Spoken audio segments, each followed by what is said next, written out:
Hello, everybody, and welcome back to Kenji Land.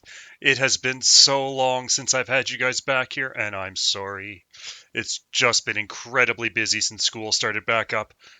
But have I got a lot to show you? There has been so much developed in Kenji Land since you were last here. Where did we leave off? The windmill was built. Oh, this is the right area, though. This is the right area. We've just got a few new buildings to show you. So let's take a look at what we've got around here now. Got to give it the right approach, though. Can't just be walking through in the middle of it. Here we are. All right, there's the Kenji statue. And oh, now you can see it. Look, we've got a lot of work done. We got a lot more buildings than we used to.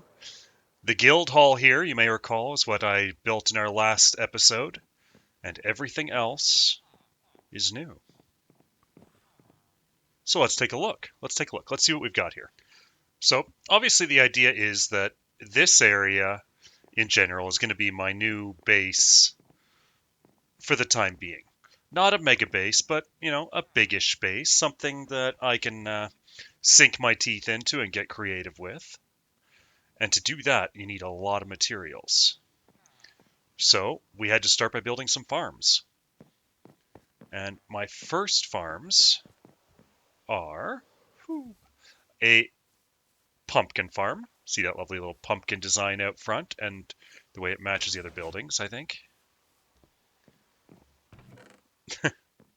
Just garbage from when I built it. Right? And this was because Halloween was coming up when I was doing the building, and I thought the Kenji Landers are going to need pumpkins for their decorations, so why not have a source of infinite free pumpkins? And it worked. I'll show you the Halloween stuff we did a little bit later. And here we have just a general block farm. We've got I always forget the name of this stuff. Couldn't tell you. I've forgotten.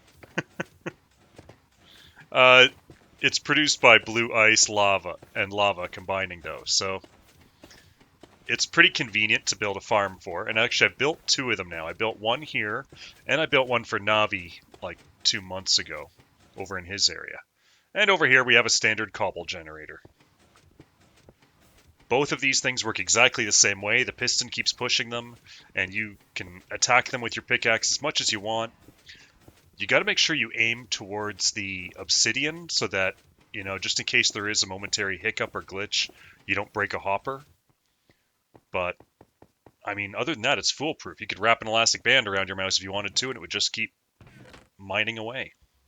It makes it really convenient if you just need a lot of basically solid blocks that it doesn't matter what their appearance is.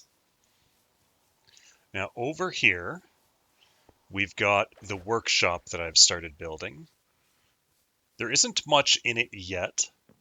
It's going to have some more things, like I was thinking workbenches and stuff that you can use, but I have to be careful placing them down because I haven't done all my villager work yet. And any workbenches I have down could interfere with assigning to the villagers and whatnot. So it's going to have to wait just a little while until I get some more of the villager activated stuff around here. All right, let's take a look at another one of our farms here, though this is the least automated farm I've created recently. This is an amethyst farm. I've basically just cleared off the sides of all the buds so that we can effectively mine them. And at this point, I've already got more than I will ever need. And if you're wondering why I dug out the entire chunk, well, you can kind of see, if we get the X-ray glitch going here by getting close to the wall, you can see the snow golems down there because this is actually a slime chunk. And it was just luck when I was digging out the slime chunk that I happened upon the geode. So it became a 2-in-1 farm. Slime farm and crystal farm. Oof. I missed the ladder. So the slime farm is not amazing so far. I'm not sure why. I followed the tutorial from JC Plays directly. I don't know if I messed up maybe lighting the caves around it or whatnot, but it does produce slime. It just doesn't do it as efficiently as I'd like. It's given me enough, though, that I now have several stacks of slime blocks, more than I'll probably ever need. So, there is that at least. I haven't decided yet what to do about the big hole. It's either going to be just terraformed over with a thin layer of dirt, or I'll actually build a building over it. It just depends on whether or not it'll interfere with something else. So here, behind the workshop, we have the barn, which is a little overgrown with vines. I'm going to have to adjust that later.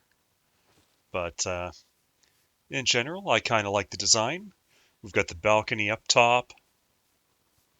In here, we've got stalls for my horses. And some colorful leather armor for some of them. And upstairs, we have another work in progress as well. We have the empty hayloft. I kind of like the look of it. It's got potential, so we'll see what I can do up there. My favorite feature, though, is this. Look at this hidden switch. You flip that, and oh, now we have a path down to where all of our skeleton horses are. I had to build this place because they just kept spawning in the area. So many of them. They needed a home. And really, you're not going to put them in a barn with regular horses. They'd make the regular horses nervous. So now, they're buried under the ornamental pond. I think it's a neat idea. Alrighty, so let's take a look next at sort of what we've got going on with the villagers. So, this area over here, you see, is a nice storm drain. Nothing to see down there, right? Nothing to see down there. But the same mechanism I used on the other side allows me to make another opening here. And down here is where I'm working on my villager. Okay, that makes no sense. Why isn't he going in the cart? Ugh. I swear, villagers were made just to annoy me. Anyway, I'll get that straightened out. I may have to just kill that guy. But there we go. That is where our local mad scientist is doing experiments on villagers, unbeknownst to the townspeople, of course. Because we would never advocate something like that. Alright. This door also leads to that area, but it's a temporary door. It's going to get covered over with something in time. Basically, the dock area hasn't been fully developed yet and needs to be sort of faced. Now, I like adding fun little strange things all over Kenji Land. So, I mean, that's why you've got secret doors leading down into things, and this walkway over to the Kenji statue that now has an altar where you can give a tribute and receive the... How did I forget to bring a fish? You have to throw fish. Let's see. Any raw fish will do. He doesn't like cooked fish. He's a discerning feline deity. So, here we go. When you... Alright. Alright, so when you throw a fish onto the altar, boop, see, it vanishes, and then particles. Because Kenji gives you a blessing. And in this case, what he gave me was a splash healing. I was already healed, but that's okay. And here are all the cats that are here to pay reverence to their master. And I make sure that the blessings is always full because, well, Cupcake Kitty seems to come here pretty regularly. I think she really likes Kenji and wants his blessing. And that brings me to my favorite Kenji Land development. Let's go take a look. In the month of October, the Kenji Landers, particularly me, Navi, Megalina, and Cupcake Kitty, decided we wanted to make an area dedicated to Halloween. And so was born, on the ruins of an abandoned town, our Halloween town. It's just over here. There we go. The gazebo you can see up ahead was made by Navi as a center point for us while we were building to house all of our materials. Well, Meijo built the fountain. We've got the castle over there by Cupcake Kitty and Jack Skellington's house. Above, we've got the pumpkin that I made that's drooling lava because of the beautiful cupcake. And Billy Ben added this pig. Nobody is quite sure why. But, I mean, hey, it gives character, right? And here we have it. The thing that has taken most of my time over the last month. The Tunnel of Terror from Kenji Land. The Halloween roller coaster. Let's have a look. Start by grabbing ourselves a minecart.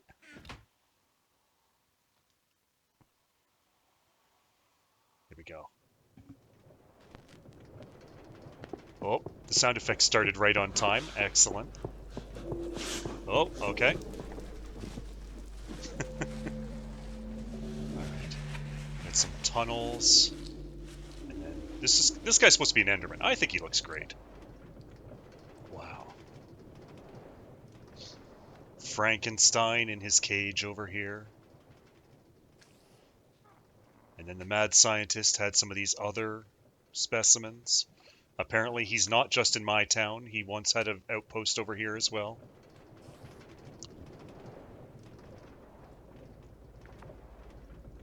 And we're headed back to the surface. And this part was actually Navi's idea.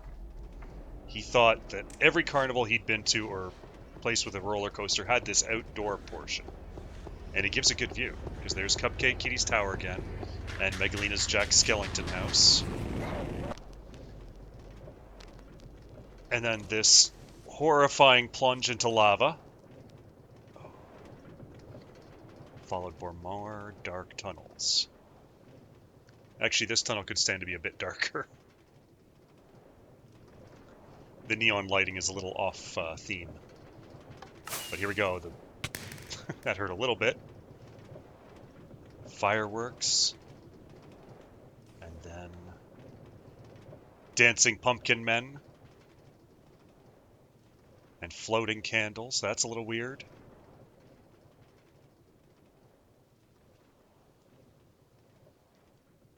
And we're coming up pretty close to the end of this trip here. Here we are. The final stretch to bring us back up into the opening room. And then you just get to return the card. So what do you think of that? That was a lot of work, honestly. A lot of digging, a lot of building, and I even had to learn a little bit of redstone mechanics to do things with the music boxes. But I think it turned out rather well. I love our Halloween town. And most of it was made live on stream. Usually with Megalina hanging around and talking to me to keep me company. And I think it looks great. Here, let's get a closer look over here at Megalina's build. That's the house based on Jack Skellington, which is a Nightmare Before Christmas, in case you don't know.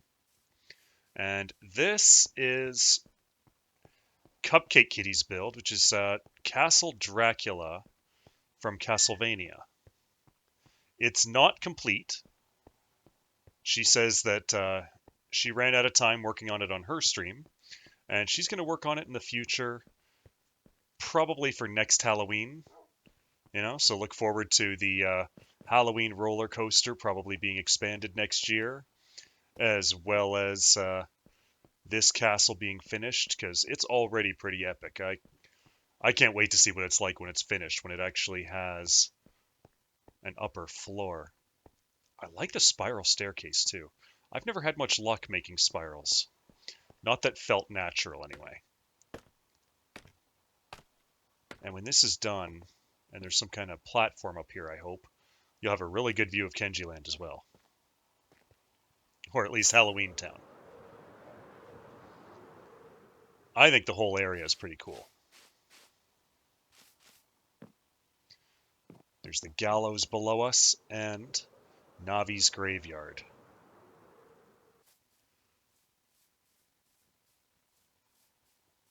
He used a lot of podzol here to make it look kind of death by falling, death by... We have many graves commemorating the deaths of Billy. He is famous in Kenji Land for his ability to die in odd places and in odd ways. Oh, and some spooky music just as the sun goes down. Excellent. So there you have it, gang. This is what we've been up to in Kenji Land. Now, I'm sorry there hasn't been a video in so long, but hopefully we're back on track now that my work schedule is kind of stabilized, and we'll be able to get videos out once again. In the meantime, you should absolutely stop on by the stream and check us out live while we're working on some of our creations, because there's many, many more things to come in Kenji Land, and you don't want to miss out. And hey, if you do like what we're doing, why not subscribe? It's another way to make sure that you're not missing things, and it lets me know that you like what I'm up to. Give the video a like, leave me a comment telling me what you want to see next, absolutely. Until next time though, this is Live the Journey, and well, I'll be seeing ya. Bye.